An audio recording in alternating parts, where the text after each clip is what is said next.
A master narcissist, H.G. Tudor, says, how the narcissist sees the relationship.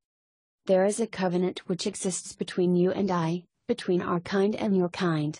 It is not necessary for you to provide consent to this covenant in order for it to be binding. You do not know that this covenant exists, but it does.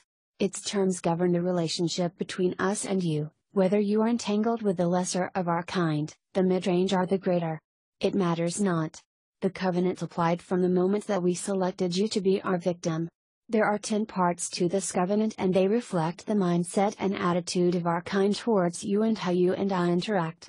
There is little doubt that in looking back at your entanglement with us you will recognize certain elements of this, but whilst you were very much in our grip, you would have no idea that these were the terms which governed our treatment of you. You were chosen. Our ensnaring of you might have been portrayed as chance, a piece of serendipity, but it was not. You were chosen to be our victim. The lesser will have instinctively recognized your potential without knowing why. The mid-range will have applied some thought to the process, potentially dismissing less favorable candidates. The greater identified you, monitored you, and then moved in for the kill. In every instance you were chosen. You belong to us. You are an object to us. An appliance.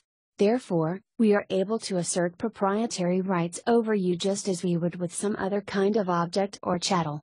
Since we own you, we choose what to do with you, without recourse to you or anybody else. This is our inalienable right.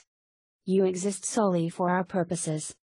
We are the center of your world, the heart of your universe, and at all times everything that you do should be focused on us, for our benefit and advancement.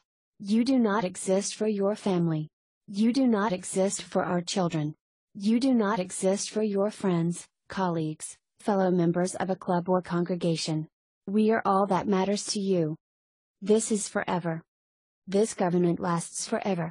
In our minds it is one that exists in perpetuity, for we do not wish to contemplate our own demise and care nothing for yours, other than it inconveniencing us by the interruption to our supply of fuel. This relationship transcends all others. You may have told us that you do not wish to be with us any longer.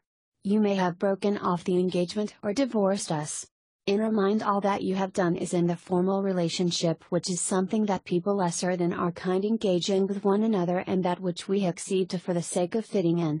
In our minds our relationship exists beyond this formal relationship. This is the narcissistic relationship, and means we remain entitled to effect the terms of this covenant against you at all times until your last breath or our last breath. This is totalitarian. There is no limit to our power over you. We are entitled to, and we will exercise our right to, govern every facet of your life, interfere in everything that you do, monitor you and control you in order to achieve our aims. You must accept that you are entirely subservient to us. You cannot end this covenant. You have no rights under this covenant. You cannot bring about its unilateral termination. Indeed, it cannot be ended at all. You are not able to state that its terms are inapplicable to you, that it has no jurisdiction or effect over you. Such protestations are invalid. We owe you nothing. We are entitled to do as we please without challenge, question or restraint. We have no obligation to do anything for you. We have no compulsion to act in your interests, have regard to your opinion, your feelings or your desires. If we do so, it will only be for the advancement of our position. Fuel provision is paramount. The provision of fuel is above all else. This is in terms of what you must provide to us, and also allows us to seek fuel from other sources, whenever we deem necessary and howsoever we choose. Concepts of fidelity and monogamy are null and void with regard to this part of the covenant. Issues of protocol and etiquette and meaningless. The end justifies the means. The covenant grants us carte blanche to do what is necessary for our purposes. This is supported by our concept of total entitlement and the fact that we have no accountability, culpability or blameworthiness for any of our actions. Whatever needs to be done will be done to ensure the furtherance of our agenda, aims and needs. We are the victim.